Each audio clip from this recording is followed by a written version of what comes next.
الحمد للہ رب العالمین والصلاة والسلام علی سید المرسلین وعلی آلہ وصحبہ اجمعین، اما بعد فاعوذ باللہ من الشیطان الرجیم، بسم اللہ الرحمن الرحیم۔ ان الصلاۃ تنہی عن الفحشاء والمنکر، صدق اللہ العلی العظیم۔ حاضرین مسجد، السلام علیکم ورحمۃ اللہ وبرکاتہ۔ آپ سب کو جمعہ کی مقدس ساعتیں مبارک ہوں۔ پروردگار عالم آپ کی حاضری کو، آپ کے سجدوں کو، آپ کی دعاؤں کو شرف قبولیت سے نوازے۔ میں مسجد میں داخل ہوا تو حضرت امام صاحب قبلہ وہ آیت شریفہ پڑھ رہے تھے جس میں ہمارے مقصد تخلیق کو بیان کیا گیا ہے کہ ہم نے انسانوں اور جنوں کو صرف اپنی عبادت کے لیے پیدا کیا ہے۔ مسجد ہے، عبادت کا گھر ہے، اس لیے اسی حوالے سے کچھ باتیں عرض کرنے کا شرف حاصل کروں گا۔ قرآن عظیم کی جو آیت شریفہ میں نے پڑھا ہے اس کا ترجمہ یہ ہے کہ بے شک نماز انسان کو تمام برائیوں اور بے حیائیوں اور بے شرمیوں سے روک دیتی ہے۔ اگر آج کے دور کا آپ جائزہ لیں تو پوری دنیا میں برائیاں، جرائم، بدکرداریاں، بے شرمیاں، بے حیائیاں بڑھتی جا رہی ہیں۔ حالانکہ آج ان برائیوں کو دور کرنے کے لیے بہت سے قوانین ہیں،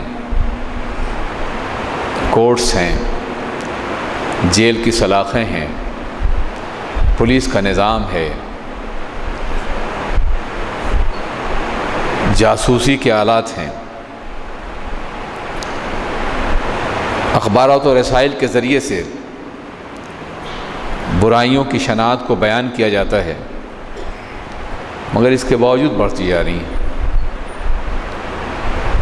قانون جس قدر سختی کرنا چاہتا ہے، جرائم میں اسی قدر اضافہ ہو رہا ہے۔ اور حیرت انگیز بات یہ ہے کہ جو ملک جتنا ترقی یافتہ ہے بظاہر، وہاں جرائم کی تعداد اتنی ہی زیادہ ہے۔ وجہ کیا ہے؟ کہ ہزار کوششوں کے باوجود برائیاں بڑھ رہی ہیں، جرائم بڑھ رہے ہیں، قتل و غارت گری بڑھ رہی ہے۔ حالانکہ ہونا تو یہ چاہیے تھا کہ آج کے مہذب، سو کالڈ مہذب معاشرے میں اتنی برائیاں نہ ہوتی، مگر ایسا نہیں ہے۔ دنیا کی تمام حکومتیں اس بات کی کوشش کرتی ہیں کہ برائیوں کو ختم کرنے کے لیے قانون استعمال کریں، مگر قانون ہاتھوں میں زنجیریں ڈالتا ہے، پیروں میں زنجیریں ڈالتا ہے، جسم کو پابند سلاسل کرتا ہے، قید خانے میں ڈالتا ہے مجرموں کو، مگر دنیا کے پاس کوئی ایسا قانون نہیں ہے کہ وہ دل کو زنجیر پہنا سکے۔ اور برائیاں ہاتھ اور پیر نہیں کرتے، یہ تو غلام ہیں دل کے۔ دل جو کہتا ہے وہ ہاتھ بھی کرتا ہے، پیر بھی کرتا ہے، اور دنیا ہاتھ اور پیر کو پابند کر رہی ہے، غلاموں کو، مگر جو بادشاہ اور حکمراں ہے اس کو پابند کرنے کا کوئی ذریعہ دنیا کے پاس نہیں ہے۔ وہ تنہا نماز ہے جس کے بارے میں اللہ نے فرمایا کہ بے شک نماز انسان کو تمام برائیوں اور بے شرمیوں سے روک دیتی ہے، اس لیے کہ دنیا کا ہر قانون جسم کو زنجیر پہناتا ہے، ہاتھ اور پیر کو، اور نماز دل کو بدل دیتی ہے، نماز دل کی اصلاح کرتی ہے۔ نماز دل میں تبدیلی پیدا کرتی ہے، اور یہی وجہ ہے کہ جب نماز سے انسان کا تعلق مضبوط ہو جائے تو برائیاں اس کے قریب بھی نہیں جاتی ہیں، گناہ کا تصور بھی اسے لرزا دیتا ہے، اللہ کا خوف ہمیشہ اس کے اوپر طاری رہتا ہے، دن میں 5 مرتبہ خدا کی بارگاہ میں حاضر ہوتا ہے، اور ہر لمحہ وہ یہ محسوس کرتا ہے کہ میں اس قادر مطلق کی بارگاہ میں حاضر ہو رہا ہوں جس کی بارگاہ میں ایک مرتبہ مرنے کے بعد حاضر ہونا ہے اور اپنے اعمال کا جواب دہ ہونا ہے۔ لوگ گناہ اس لیے کرتے ہیں، جرم اس لیے کرتے ہیں کہ وہ یہ سمجھتے ہیں کہ قانون دیکھ نہیں رہا ہے، ایسے مقام پہ گناہ کرتے ہیں جہاں قانون کی نگاہ نہ پہنچ سکے، جہاں پولیس نہ پہنچ سکے، جہاں عوام کی نگاہ بھی نہ ہو، وہاں جرم ہوتا ہے۔ لیکن نماز دن میں 5 مرتبہ احساس دلاتی ہے کہ تم کو تمہارا خدا دیکھ رہا ہے، پروردگار عالم دیکھ رہا ہے، رب العزت دیکھ رہا ہے، ذوالجلال والاکرام دیکھ رہا ہے، قہار دیکھ رہا ہے، جبار دیکھ رہا ہے، منتقم حقیقی دیکھ رہا ہے، وہ دیکھ رہا ہے جس کی بارگاہ میں حاضر ہونا ہے اور جس کے حضور میں جواب دہ ہونا ہے۔ یہ احساس انسان کو تمام برائیوں سے روک دیتا ہے، اور اس احساس کو زندہ کرتی ہے نماز، توانا کرتی ہے نماز، فکر کو بالیدہ کرتی ہے نماز۔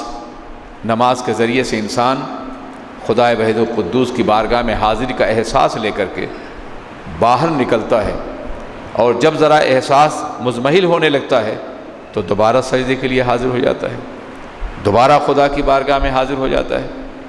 اس لیے نمازی اگر سچی نماز پڑھتا ہے، خشوع و خضوع کے ساتھ پڑھتا ہے، اقامت صلاۃ کے تصور کے ساتھ پڑھتا ہے، تو وہ برائیاں نہیں کر سکتا، وہ گناہ نہیں کر سکتا، وہ بدکرداریاں نہیں کر سکتا۔ گناہ کا مرکز اور منبع دل ہے، اور نیکیوں کا سرچشمہ بھی دل ہے۔ آقا دو جہاں نے ارشاد فرمایا علیہ الصلاۃ والسلام، ان الشیطان یجری فی الانسان مجری الدم، انسان شیطان کے جسم میں اس طرح دوڑتا ہے جیسے خون دوڑتا ہے۔ اب آپ اندازہ کریں کہ ہمارے دل کا جو فزیکل فنکشن ہے وہ خون کو پورے جسم میں منتقل کرنا ہے، تو ہمارا دل مرکز حیات جسمانی بھی ہے اور مرکز حیات روحانی بھی ہے۔ اگر دل پہ شیطان کا کنٹرول ہو جائے تو روحانیت دم توڑ دیتی ہے، انسان شر مطلق بن جاتا ہے، خیر سے بہت دور ہو جاتا ہے۔ جس طرح سے دل اگر بند ہو جائے تو انسان مر جاتا ہے، ایسے ہی انسان کی روحانی موت ہو جاتی ہے اگر شیطان کا کنٹرول ہو۔ اس لیے آقا دو جہاں علیہ الصلاۃ والسلام نے دل کو پاکیزہ رکھنے کے لیے درجنوں احادیث مبارکہ ارشاد فرمائیں، اور قرآن عظیم کی درجنوں آیات مبارکہ ہیں۔ قد افلح من تزکا، نجات یافتہ وہ ہوا ہے جس نے دل کو پاک کیا ہے، دل کو صاف کیا ہے۔ قد افلح من زکاہا وقد خاب من دساہا، وہ کامیاب ہوا جس نے اپنے نفس کو پاک کیا، اور وہ ناکام ہوا جس نے اپنے نفس کو گندہ کیا۔ آقا دو جہاں علیہ السلام پہ نازل ہونے والے قرآن نے آقا دو جہاں علیہ السلام کو کہ منصب نبوت میں جو ذمہ داریاں عطا فرمائی ہیں اس میں معلم کتاب ہونا ہے اور مزکی ہونا ہے، یعنی وہ کتاب کی تعلیم دیں گے اور دل کا تزکیہ کریں گے، روح کو پاک کریں گے۔ یہی وجہ ہے کہ ہر دور میں اولیاء کرام نے دل پر توجہ دی ہے، ذکر کے ذریعے سے اخلاص کامل پیدا کر کے، اللہ کی بارگاہ میں حضور کا احساس پیدا کر کے دل کو بدلنے کی کوشش کی ہے۔ آقا دو جہاں حضور رحمت عالم صلی اللہ علیہ وسلم گزر رہے ہیں، آپ نے دیکھا کہ کچھ لوگ ایک پتھر کو، چٹان کو باری باری دھکا دے رہے ہیں۔ آپ نے پوچھا اس پر چٹان کو کیوں دھکا دے رہے ہو؟ تو کہا آپ نے فرمایا، ان لوگوں نے کہا لنعلم اینا اقوی یا رسول اللہ، ہم جاننا چاہتے ہیں کہ ہم میں طاقتور کون ہے، جو اس راک کو، چھوٹی سی چٹان کو دور تک لے جائے گا وہ زیادہ طاقتور ہوگا۔ تو آقا نے فرمایا الشدید من غلب علی نفسہ، طاقتور وہ ہے جو اپنے دل پر قابو پا لے۔ اگر تم کو طاقت مل جائے اور دل پہ قابو نہ ہو تو تم طاقت کا غلط استعمال کرو گے، تم کسی پہ ظلم کرو گے، کسی کو ستاؤ گے، کسی کو قتل کرو گے۔ لیکن اگر دل پر کنٹرول ہے، دل پاک و صاف ہے، تو طاقت سے انسانیت کی فلاح کا کام کرو گے، انسانوں کی بھلائی کام کرو گے، کسی کی مدد کرو گے، کسی پہ ظلم نہیں کرو گے۔ اس لیے اصل طاقت کا مرکز دل ہے، اسے بدلنے کی کوشش کرو، اور نماز براہ راست انسانی قلب کو بدلتی ہے۔ سب سے زیادہ یوں تو ذکر کے بے شمار فضائل ہیں۔ آقا دو جہاں نے فرمایا کہ ذکر کرنے والا غافلوں کی محفل میں، جو لوگ ذکر نہیں کرتے، بالکل ایسا ہے جیسے ایک جلے ہوئے جنگل میں ایک شاداب درخت ہو۔ پورا جنگل جلا ہوا ہے، ایک پتا بھی شاداب نہیں ہے، ایک شاخ بھی ہری نہیں ہے، اور وہاں ایک انتہائی شاندار سا درخت ہے جہاں لوگ بیٹھتے بھی ہیں، مسافر پناہ بھی لیتے ہیں، سایہ بھی ملتا ہے اور پھل بھی ملتا ہے۔ ایسے ہی ایک ذکر کرنے والا انسان ہے غافلوں کی آبادی میں، کہ جو لوگ غافل ہیں، ذکر نہیں کرتے، اس میں ایک ذکر کرنے والا اللہ کی رحمت کا سائبان ہے، ایک سایہ دار درخت ہے۔ ایک اور مقام پہ آقا نے ارشاد فرمایا ذکر کرنے والا غافلوں میں، جو ذکر نہیں کرتے، ان کے درمیان ایسا ہے جیسے مردوں کی بز میں ایک زندہ انسان ہو۔ ذکر دل کو زندگی دیتا ہے، حیات کو زندگی عطا فرماتا ہے۔ آقا دو جہاں علیہ الصلوۃ والسلام نے ارشاد فرمایا کہ اللہ نے کچھ فرشتے مقرر کیے ہیں جنہیں سیاحین کے نام سے یاد کیا جاتا ہے۔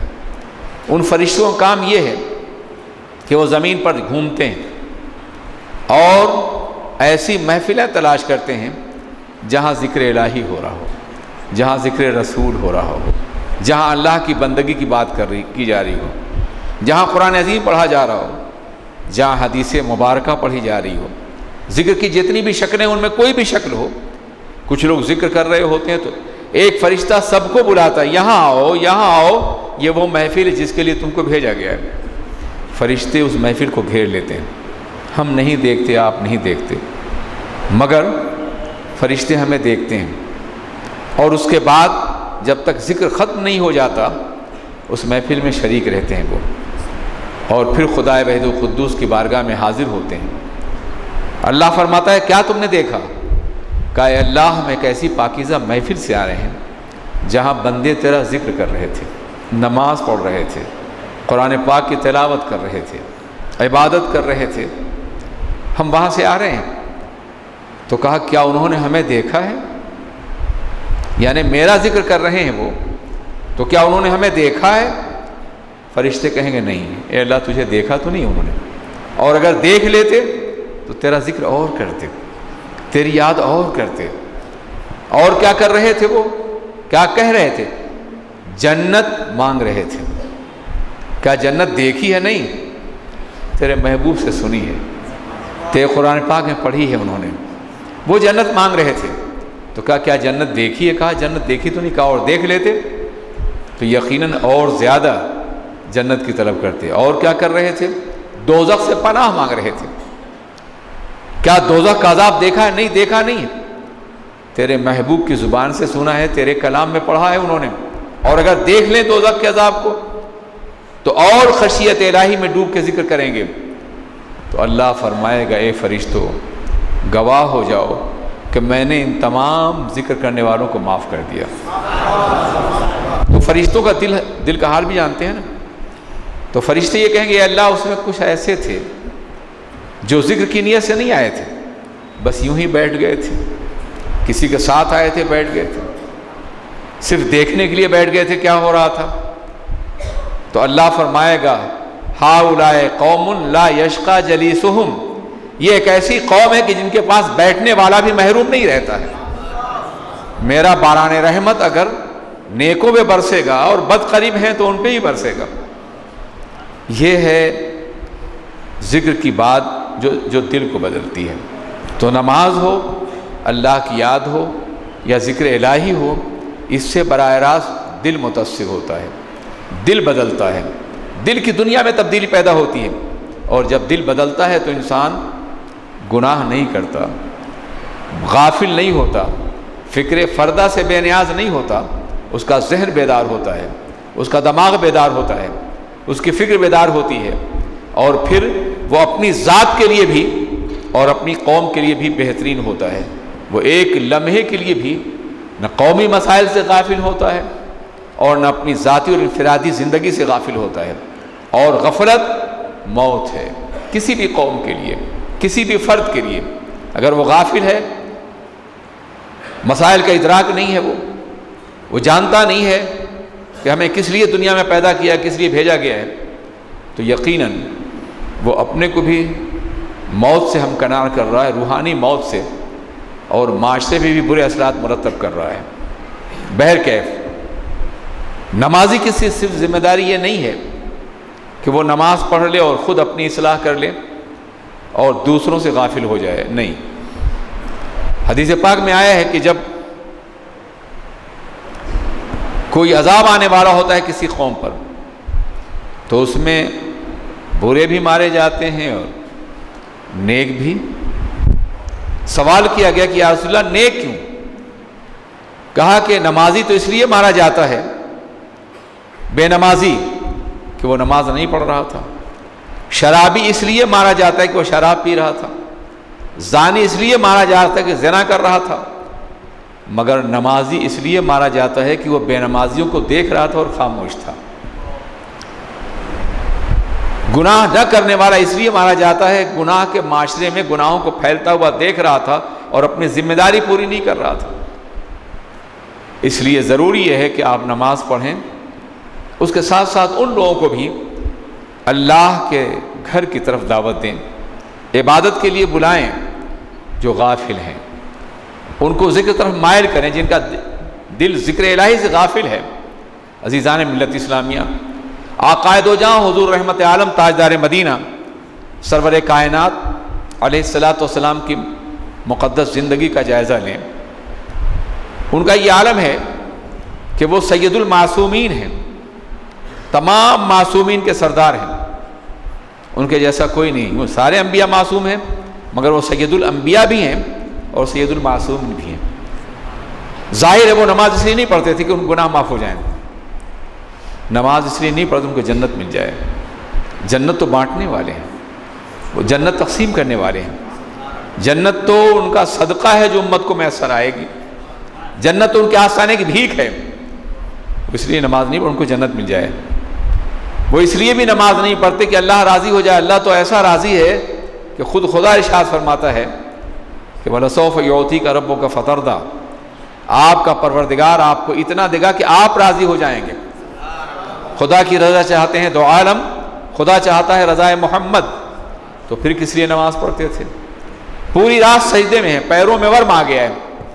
ام المومنین ہماری عظیم ماں حضرت عائشہ صدیقہ رضی اللہ تعالیٰ عنہ عرض کرتی ہیں کہ یا رسول اللہ آپ تو معصوم ہیں، پھر اتنی طویل نمازیں کہ پیروں میں ورم آ جاتا ہے، پوری رات کھڑے رہتے ہیں۔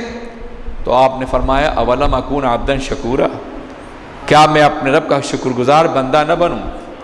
وہ شکریہ کی نماز پڑھیں تو پوری رات پڑھیں، اور ہم گناہوں میں ڈوبے ہوئے، جنت کی کوئی گارنٹی نہیں ہے، مگر اس کے باوجود نماز سے دور ہیں، توبہ سے دور ہیں، اللہ کی بارگاہ میں حاضر دور ہیں۔ میرے آقا تو آپ کے لیے اتنی نماز پڑھتے تھے کہ آپ اس کا تصور نہیں کر سکتے ہیں۔ ایک رات کا تذکرہ ہے کہ آقائے دو جہاں علیہ الصلوۃ والسلام عشاء کی نماز کے بعد نفل کے لیے سجدے میں آپ نے سر رکھا، اور پوری رات یہ آیت کریمہ آپ کی زبان پہ جاری رہی، وَإِن تُعَذِّبْهُمْ فَإِنَّهُمْ عِبَادُكَ، اے اللہ اگر تو اپنے بندوں کو عذاب دے گا تو یہ تیرے ہی بندے ہیں۔ یہ آیت کریمہ بار بار مسلسل آنکھوں سے آنسو جاری ہیں، داڑھی تر ہے، دامن بھیگا ہوا ہے، اور یہ آیت کریمہ زبان پر جاری ہے آقا کے، وَإِن تُعَذِّبْهُمْ فَإِنَّهُمْ عِبَادُكَ، اگر تو عذاب دے گا تو یہ تیرے ہی بندے۔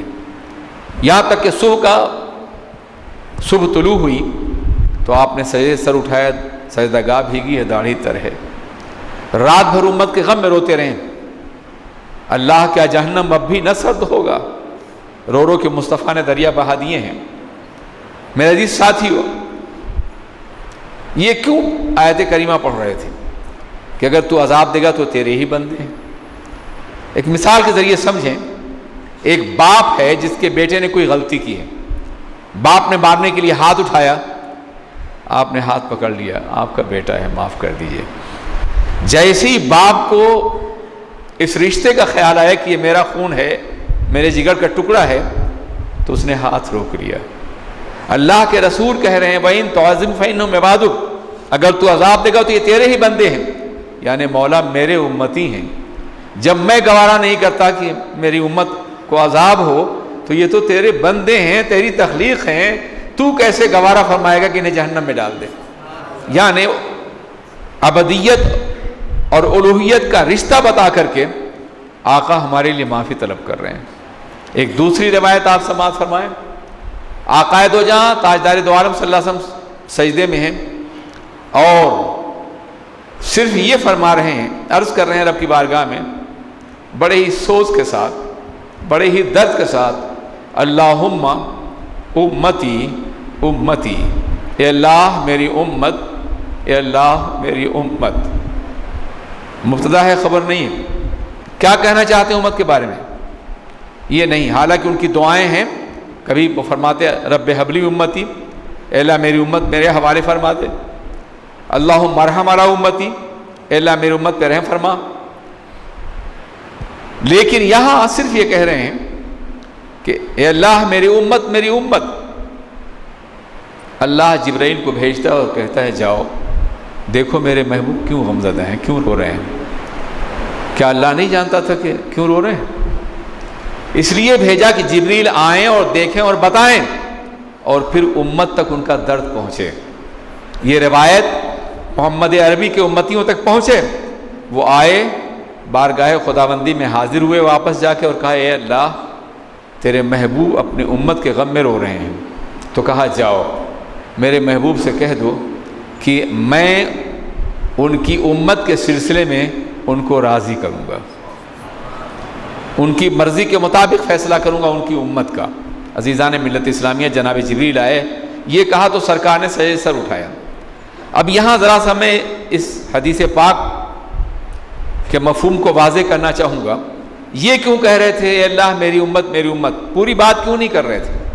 میرے عزیز، ایک ماں ہے جس کا بیٹا بیمار ہو گیا ہے، بخار ہے، دودھ نہیں پیتا، کھانا نہیں کھاتا، تکلیف ہے اسے، ڈاکٹر آتا ہے تفصیل سے بیان کرتی ہے، ڈاکٹر میرا بیٹا دودھ نہیں پیتا ہے، کھانا نہیں کھاتا ہے، روتا بہت زیادہ ہے، اسے بخار ہے۔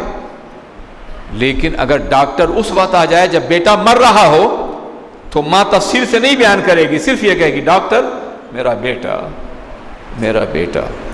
ایک ماں کے شدید درد کا اظہار ہے۔ اللہ کے رسول فرما رہے اللہ میری امت میری امت، وہ تو ہمارے لیے پوری رات روتے ہوئے نظر آئے اور ہمیں کبھی خود اپنے گناہوں کا خیال نہ آئے۔ میرے ساتھیوں، مسجد میں اس لیے آئے ہو تاکہ عبادت کا مذاق پیدا کر لو۔ ہم سب سے گناہ ہوئے ہیں، ہم میں کوئی معصوم نہیں ہے۔ رات کے کسی حصے میں اپنے رب کی بارگاہ میں سر جھکا کر کے اپنے گناہوں سے توبہ بھی کر لیا کریں۔ آقائے دو جہاں کو اس قدر زیادہ سجدے کی ضرورت نہیں تھی بظاہر، ان کا تو یہ عالم تھا وہ سو جائیں تو معراج منامی، جاگیں تو خدا سے ہم کلامی۔ تن بستر رسول پہ دل عرش آشیاں، دنیا سمجھ رہی تھی انہیں نیند آ گئی۔ جن کا ہر لمحہ مشاہدہ الہی کا لمحہ ہو، ان کو سجدوں کی کیا ضرورت تھی اتنی زیادہ، مگر اس لیے تاکہ ہمیں سجدوں کا شعور مل جائے۔ راتوں کو اٹھیے جب دنیا نہ دیکھ رہی ہو، اللہ کی بارگاہ میں چند قدرے پیش کیجیے اور گناہوں سے مغفرت طلب کیجیے، یقیناً اللہ معاف فرما دے گا۔ موتی بنا کے شان کریمی نے چن لیے قطرے جو تھے میرے حلق انفعال کے۔ اللہ ہمارے سجدوں کو قبول فرمائے، ہمارے گناہوں کو معاف فرمائے۔ السلام علیکم ورحمۃ اللہ وبرکاتہ۔